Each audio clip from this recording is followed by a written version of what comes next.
sana kahit na Ano nararamdaman mo? Mayroon ka ba nararamdaman? No? May nararamdaman si Bedong kakaiba. Ano pinagsabi mong pagkakamdaman? Gutom. Gutom pa lang. sugod sa malapit na kain. Ate Ani, talagang ilang years na ba ito? Dito na po pinanganak yung daddy ko 19. Ay, yung panganay po nila ay 19. Ay, Bahay na. ang tagal na pala nito.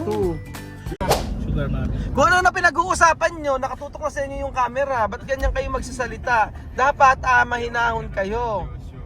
Pinag-uusapan nyo yung pagiging masahista ni Marvin. Gumagastos sa babae daw si Marvin. Totoo ba? Eh, madama dyan ka pala. Ba't andito ka? Hindi ko pwede ipahinto. Dito tayo ngayon sa may Skyway. Naku po, tingnan yung mga amigo. Parang uulan pa. Umuulan na siya. Umuulan na pala, umaambon na. Ayan, umaambon na. Kita nyo po, ang ganda talaga ng Skyway. Ang ganda, oh, tingnan nyo. Hindi masyadong clear. Yeah, oo. At saka medyo may maulap dito sa part na to, at saka merong kumunoy. Oo nga, din nga. Ba yan? May kumunoy daw, sabi nga Paano doon. makakamunoy yan dyan? Bubulong si Jose, sabi may kumunoy daw. Ayan mo na, baka manunod ka sa kumunoy. Magandang araw po sa inyo lahat mga amigo. Nandito po tayo sa may Skyway at papunta po tayo sa may Cavite. So meron po tayong gagawin doon. Malabon. Pumunta tayo sa may Malabon mga amigo at may titik po tayo na bahay at meron daw pong ipapa-renovate ang isa nating hindi pala renovate, magpapagawa ng bahay, babagbagin yung bahay at saka tatayo ng bago. So alam niyo, nakakaantig yung storya kung bakit po sa atin ipapagawa yung bahay. So later po i-explain ko sa inyo at babalikan ko kayo mamaya. Ayan po. So nandun na po si Engineer Marvin. Ang bait mo dyan At andun po si Bandol. Si Bandol po. Bandol. Ate Ani, si Bandol, si Raisa May Dison. Mga artista po nandito. Tapos si Wally Bayola. Tapos ito ayan Jimmy Santos. At saka po si Jake Cyrus. Pwede. Asa na Ate Ani? Sa loob pa. Sa loob daw Kuya Jose.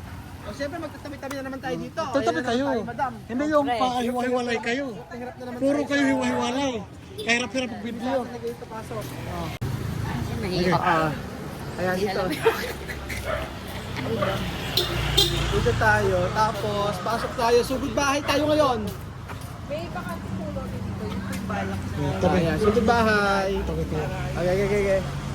Sugod bahay. Dito tayo at so yung mga materyales. susugurin tayo. Mga materyales. Yung mga materyales medyo mahirap ang daan. Oh my God. Ayan. Tapos may ayan dito. Ayan, ito pala. So, ito no. Ngayon po naglilipat po kami sa condo sa ganito. Ayun po yung totoong bahay okay yung tak talaga. Kasi ito po, sinagdag lang tong baba ng bata at sinagdag po kami. Pabasali na natin. Tatanggalin lahat, Marvin. Oo. Tapos, babakuran. Yung dinesign po ng architect, sagad po dyan. Pero ang gusto po kasi ni Daddy, itong harap, ito ay parang open lang kasi gusto ng halaman. Pero may bakod baka wala na po dito. So, halap po Opo, halaman po dito. Halaman. Ang gusto po ni Daddy is sana yung yung parang first floor, yung ground, ito po kasi itataas kasi po binabaha po. Elevated po. Yung opo, yung nakataas, yung unang floor po niya, walang laman. Parang open lang. Bari gusto, dapat kasi may mag so, gagawin lang nila lagyan po. Tapos, laundry siguro ganun. Pero, wala na po kasi nga binabaha. Yung recent po na mataas na bahay, nabot yung ceiling po. So ito at least 1 meter po yung niya, elevator. Ang ceiling daw After po nun, Kailangan mataas talaga dito. up and down po. Kasi malabon Diba? Pag malabon, Automatic. bahay. Automatic. Meron na po bang binigay sa inyo yung perspective ng architect? Meron siya. Kasi Meron ba yung ibon? Pwede po ba? meron kasi yung picture na pinaano na yun. Pakita natin yung Kahit yung picture. floor area lang po pa rin yung Sobrang laki. Magkalahati yan. Hindi ko ba alam kung kailangan ito yung soil test. Di ba yung surface po? Paro? For ano lang po? Labor, di ba yun? Second floor po. Labor. Kasi po, Third iabang floor. po. So kailangan soil test kasi po slab po yung bubong. And then, pag tinawag po kasing slab, kailangan soil test. Pero pag roofing lang, Ayun ba ay yun? without soil test. Labirds ba yun? Pero Di ba? Iba. yan nga po. Mas malaki pa sa labirds siya, no? With slab. Yun ang gusto ko yung Soil yun test. lang. Hindi yung Tingnan natin. Check nga po nung ano, nung kahit yung ano lang, floor plan lang po. Yung pinaka-floor plan lang po. Pasok doon tayo. Pasok Welcome doon sa bahay tayo ni- sa bahay nila Marvin. Marvin. Sa Metro Manila. Ito ba? Ayan. Kapit kayo. Kaya po kami. Magandang umaga po. Magandang tanghali na pala. Sa taas po ano? Kaya po ito yung Oo, inabot. Asa natin ano yung sinasabi mo ano? Yung sa taas. Ayun. Halika, pasok tayo sa taas. May pinakikirsi. So, Lang po, dahan-dahan. paakyat kami. Pag ang bawat daan dapat po Isa-isa lang. Isa-isa lang. May natutulog. Bawal maingay. Isara ang buka. Dito walang tapos mainit dito sa taas. Ayan, ito sobrang Ay, hindi. Needed wala ba talaga. kayong nararamdaman dito? Oh! Ate Ani, wala kang nararamdaman dito pag gabi, wala yung may Kumalabog. Dali, kukunin ko yung pang gano'n. walang gumaganon. So, ting, ting, ting. Ate Ani, yung ano po, Naku, ang tagal na pala yan. 75 years na. grabe yung mga ano nila. Antique. Yung ano dito. Grabe, Problema oh. po dito. 75 years daw. Medyo Ayan. ano dito ang complete. Kaya po natin Belgio na paganahin Rita, oh, halika rito. Ano? Ayun, baka Saan ka nahihilo? yung lolo ko, yun ang sa tabi. Ayun yung lolo niya, Bakit Belgium. yung nag-ano sa'yo? Wala ka bang ano, wala kang nararamdaman? Nahila ko. Nahilo ka? Bakit? Ito nga eh. sama-sama Halika. magmagsak tayo. Ito, 1970. Takot mo rin bumagsak po. Saan ba? Ano Hindi. ba po yan, mga... Ayan. Halika na. Ano? Halika na. 1950s daw to. 1950s daw. Baka may ano yan, laman. Ikaw daw ang magbubukas ng ano. Ang sabi nila, ikaw daw ang susi para mabuksan to. Bakit ano pa nandyan? Basta tingnan mo, Kuya 1950s pa Belgium. yan. Walang Ikaw bubukas. daw. Madam, iyan mo. Buksan mo. Ako dito pa-hospital niya ako. Hindi ka ba mahuhulog, Belgium? Ayan si Lolo, oh. Si Lolo nakabantay sa'yo. Sige na. Buksan mo na. Mayaman na tayo. Bakit? Ayun yung hinahanap natin. Maya, buksan mo. Ito na, nakita na, Belgium. Raul ang baul. Ito. Nandito ang bato, kunin mo. Raul ang baul. Madam, buksan mo. Kunin mo ang bato. Baka may gagambal lumabas. Gusto ko sana kahit na Ano nararamdaman mo? Mayroon ka ba nararamdaman? No. May nararamdaman si Belgium kakaiba. Ano pinagsayo mong pagkaramdaman? Gutom. Gutom ang nararamdaman. Sugod sa malapit na kainan. Ate Ani, talagang ilang years na ba ito? dito na po pinanganak yung daddy ko, yung panganay po nila ay 1952 pinanganak. Ay, Bahay na ay, po. ang tagal na pala nito. 1952. Tipay pa, oh. 25 ka lang. Siguro 1950 pa po itong bahay. Tipay taon sa ano. Pero tibay pa siya, hindi pa siya nakakaano. Ika natin. Pero ang tipay nito, kaiba.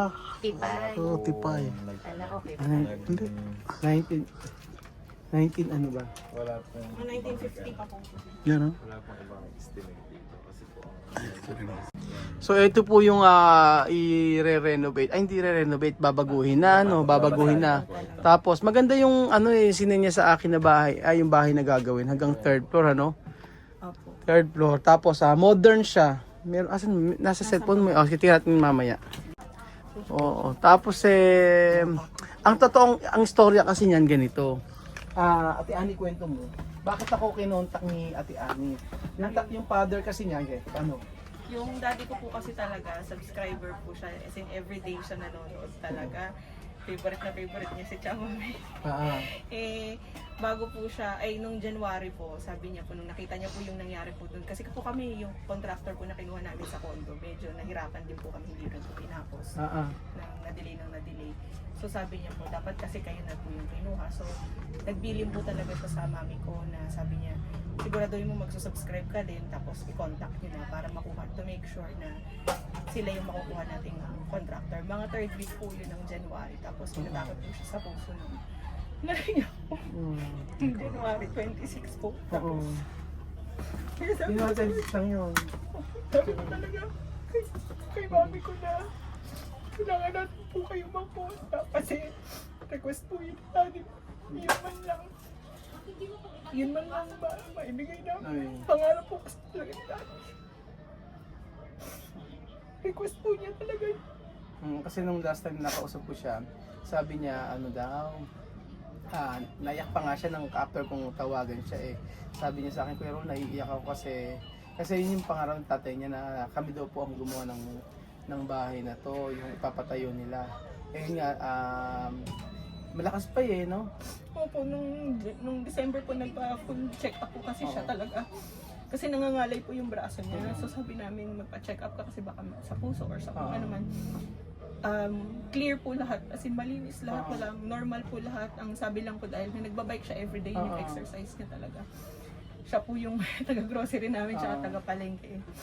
So wala naman po nakita pati sa x-ray, sa kahit ano. So okay po. So confident na siya, sabi daw ano lang, parang pinch nerve po, binigyan na siya ng pang-relax sa muscles. So yun, sobrang okay naman po lahat. Niloloko pa nga po. Sabi niya, ako, matutuwa pag andito si Chama, may lolokoy na naman. Mas palabiro po yun. Pero alam niya na talaga, ako, ino-contact niya na ako na gano'n. Para sa pagpapagawa. Opo, nagsabi na po alam si naman Mami. niya na. Nagsabi po sa kanya si Mami na, nag-subscribe na ako. Tapos sinabihan nga po ako na i-contact na nung yung week po na yun. Tapos yun nga po, bigla na lang pong sumakit yung dibdib niya. Eh dinala po namin sa yung pinakamalapit po kasi dito, hospital, public hospital po dyan. Eh hindi na po nila na Opo, atake. Inatake po sa puso. Gusto po namin ilipat sana kaya lang sabi nila baka hindi na rin daw umabot kung ililipat pa ng ospital. So sabi ni Mami, nag-let po na lang gano'n. Kaya lang, yun, talagang ang dami kong regret. Kasi sabi ko nga po, itong bahay na to, ipapagawa po talaga to para sa kanya. Tsaka yung kapatid ko pong bedridden sa baba. Bedridden na siya? Opo, yung nakahiga? Architect po siya dapat. Siya po yung nag-design po na nitong bahay. Siya nag-design yung pinakita mo sa akin? Hindi po yun yung design niya yung naaalala. Kasi po dinesign niya po itong bahay para po nga kila daddy, kila mami. Tapos after no na nagka-brain tumor po siya. So nung pong pandemic kasi nahirapan kami sa lumabas-labas. Kaya lumala. Tapos after po niya i-surgery, naging bedridden na. So lagi siya nakahiga lang gano'n. Opo. Para siya naging baby, hindi na siya nakakakita, hindi siya nakasalita. So sabi ko po talaga, hindi na magandang environment, kailangan mabago yung bahay. So para sa kanila talaga po yung bahay. Tapos yun na, nawala na si daddy. Sabi ko, hindi man lang niya makikita, pero sana nakikita niya na nandito po kayo. Kasi yun talaga yung request niya. Right before lang talaga niya alam. Sabi na ni Mami, parang nabili na kami ng instructions. Lahat po talaga kasi inano niya na inayos. Time na yun, pati si Mami nagod. Sa kanya po kasi, baliktad pa. Si Mami po kasi nagtatrabaho teacher po sa high school. So siya dito sa bahay nag-asikaso. Nasa kanya po yung ATM ni Mami. Baliktad. So nung time na yun, week na yun, bigla niyang binalik yung ATM kay Mami. Sabi niya, para matuto kami budget, ikaw ang pala may ibig sabihin na pala. Hindi namin, akala namin okay lang. Tapos po kasi nag-aasikaso sa kapatid ko. Nung day before po na hospital siya, Sumakit na po yung dibdib niya, pero saglit lang. Ang akala po namin, dahil lang po na baka nabigla kasi binubuhat niya po yung kapatid ko eh. Bigat ng kapatid. Binubuhat niya po kasi pagka kakain, kasi nakatubo lang po eh. So kailangan nakaupo.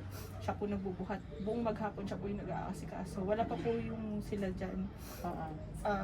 Kasi si mami po, nag-school ako po, nagtatrabaho. Siya lang talaga dito kung nag-aasikaso sa bahay. So nung sumakit yung dibdib niya, pagkabuhat niya sa kapatid ko, pagbaba niya nawala din. So kala namin okay na. Nagpalayo na yun. Tapos kinabukasan yun na po, na tuloy-tuloy na.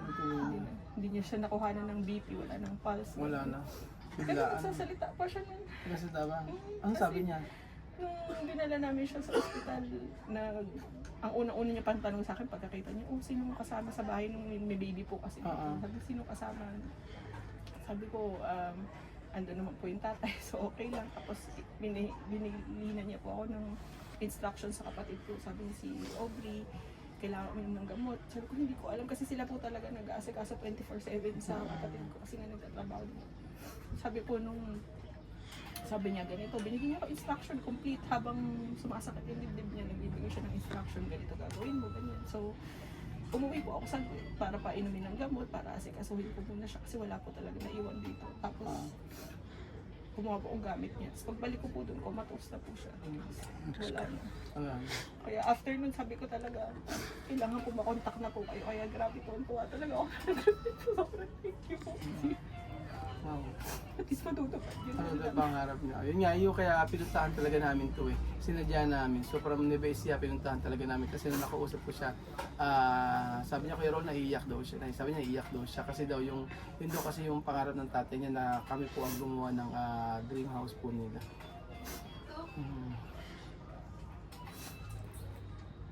Yung una po talaga, dapat po bago pa mag-pandemic, ipaparenovate namin yung minor renovation plan. Sabi ko kay mami, huwag na mag-loan. Dami niya kasing loan, yung mga teacher.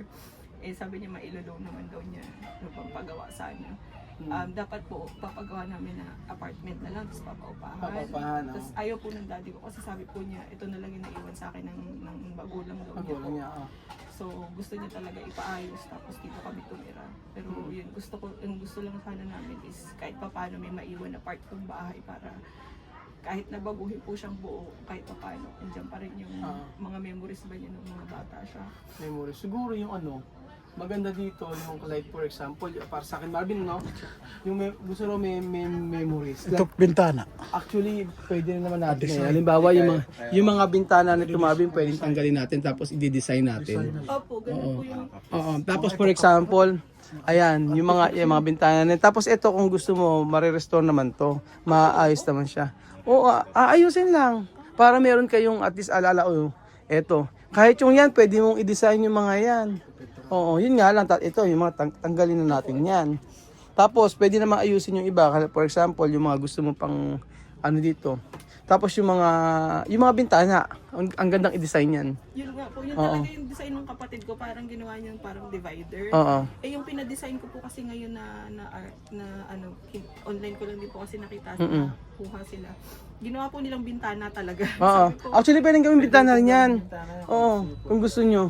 Pagkakailangan ko po yun as sliding po, pero hindi siya ganun ka-hassle mag-slide. Kasi ang ganda ng mga bintana, masayang naman kagaya niyan, Mga antik na kasi. mga antik siya pero Halimbawa, kung gusto nung mother niyo po na yung part ng room ng mother niyo, natin siya ilagay. lagi natin sa part ng mother mo. Tapos ito, Gagawa natin ng mga yung sa may, ito kwarto. Opo, yung kwarto po ni daddy, wala pa pong nagagalaw dyan. Ito yung kwarto ng daddy niya.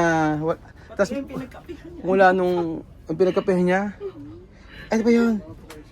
Grabe, no? Hindi ko talaga ginalaw. Sabi ko, Wala ginalaw. Pero tama nga rin guys, para mabago yung environment, yun, kailangan nyo talagang yung memories naman na yung memories naman ng kagaya niya, no?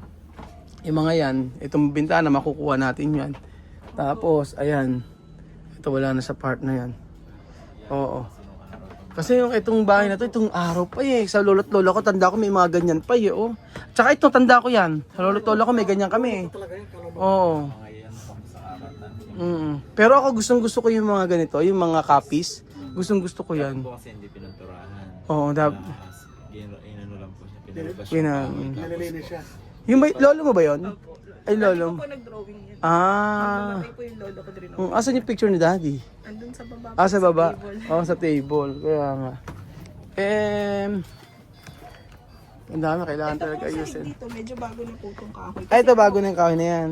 Si daddy po ang gumawa. Kasi po nung Ah. recently lang po nakadiscover kami na may mga honey bee sa loob. Yung kisame po namin, itong ilalim po ng table. Punong-puno po siya ng honey na may mga bubuyog. Ay, buyog. Yung So, may anay na. tinanggal po ng daddy ko Anay na rin? yung dating Ah. sahig. Tinanggal Ah. po, pinalitan. Ito bago Pinalitan. na po. Ito. Pero siguro mga siguro ilang years pa lang din. Oo. Pero ito pa yung original yan. Ito yung original. Oo, kasi dati igit na pa rin eh. Oh. Pero tibay ng mga ganyan. No? Dati. Araw po. Yan Nung araw ganyan yung mga... Dati kasi nung araw ganyan lang yung mga ano. Yung mga itsura ng ano. Hayaan mo. Ganito na lang, Ate Ani. Pag ano lang natin, pag-usapan na lang natin kung paano yung mas magandang gagawin. Dito kasi medyo sabi ni Marvin, mahirap nga yung pagkuha ng mga materyales from doon sa main road nyo. So pinakamaganda, ganito na lang. After nito, pag-usapan natin kung ano yung mas magandang gawin. And then, kung papayag kayo, kasi meron namang plano. So, gano'n na lang. Kasi, Marvin kasi kagaya niya, yung tatay niya, yun yung... Yun yan. Kaya nga. Diba, yun ang bilin eh. Hindi ko po, kung tutusin po, pwede ko na po itong presyo ngayon. Kaya lang po, ayaw ko po muna. Pabigyan niyo po muna kami ng mga ilang araw. Para po, kasi po, gusto ko din po maibigay yung total yun naman po ibili ng father niya. Yun the best na. Yung the best na para... Hindi rin po kayo maano. Hindi rin po. Kumbaga parang, ano na lang din po, isang kahilingan na natupad namin na Pangarap kahit na pa ano. paano po yung pangarap nito para sa para sa tatay mo. At saka ano wala namang hindi pagkakasunduan, lalo na kung for example, sa budget, kung yung budget yun na yun lang, yun yun lang lang po. na gagawin natin. Kung hanggang saan Kung po. hanggang Halimbawa saan lang. po kung magkano yung amount na kaya nyo. Oo. Yun lang po yung i-declare ko po sa inyo kung hanggang sa Hanggang siya saan abot, gagawin. kung okay sa Oo. inyo. Gagawin po. Pero kung sa Saan po kung- gagawin, magagawa naman Apo, magagawa. kung maliit na ano lang po, kaya naman po pag-usapan. Kaya pag-usapan. Magkakaroon na ng So, ayun po mga amigo, no, medyo nag-emotional si Ate Ani, pero at least nasabi niya gusto niya sabihin at tingin ko proud na proud sa yung tatay mo. Kasi tatrabaho siya. Proud na proud yung tatay mo sa'yo, maniwala ka. Kasi kagaya niyan, yung pangarap niya na makapagpagawa ng bahay dito, tutuparin ninyo, lalo na sa inyo mga kapatid. Pero Tiyan, I pray na yung buong pamilya mo maging okay emotionally at saka yung mentally, kasi yun na napaka-importante. Karoon kayo ng peace of mind at unti-unti kung ano may nararamdaman mo, I pray to Lord Jesus Christ na maging okay yung pakiramdam niyo na buong pamilya. Kasi pagpasok ko dito, iba yung aura, iba yung environment, iba yung nararamdaman ko. Parang malungkot, gano'n, yun. Malungkot kasi environment niya. Yung pagpasok ko dito, parang andun yung lungkot, gano'n, parang iba pakiramdam ko. Si daddy kasi ingay. Oo, dati niya maingay. So ayun po mga amigo, tingnan po natin kung ano po ang ating magagawa sa bahay na ito at lahat naman po ay mapag-uusapan at magagawa ng paraan. At yun, maraming salamat po sa panonood ng video na to. God bless po mga amigo. Abangan niyo po yung update kung ano po yung mangyayari po sa bahay na ito. Thank you so much po mga amigo. God bless. So ito po yung daddy niya. Ilan taon na to? 65 po. Napapagkamalan nga po boyfriend ko yun. Ba't ang bata ni daddy oh? Oh. Ito pala yung picture.